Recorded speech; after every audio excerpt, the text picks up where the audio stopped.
Good morning, শুভ সকাল। আজ 11ই March. এর আগে বলেছিলাম যে আমার ছোট শালীর ছেলের বিয়ে আছে, 9 তারিখে হয়ে গেছে। আজকে বৌভাত আছে, কিন্তু দুর্ভাগ্যের বশতে আমি যেতে পারছি না। দোকান আছে, এদিকে ঈদের বাজার আছে। আমাদের দোকানে যে 3টে ছেলে কাজ করে, সে একটা ছেলের মা হঠাৎ করে অ্যাসিড খেয়ে নিয়েছে, খুবই অসুস্থ,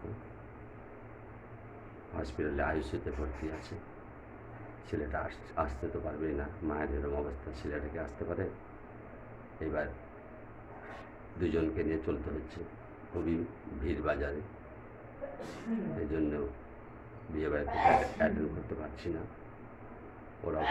ওরাও ফোন করছে, বললাম এগুলো কথা, কী করে যাব বলো? তা আপনারা সবাই কে কেমন আছেন জানাবেন। সবাই সুস্থ থাকবেন, ভালো থাকবেন। আর কি, রাখছি। গুড মর্নিং, শুভ সকাল।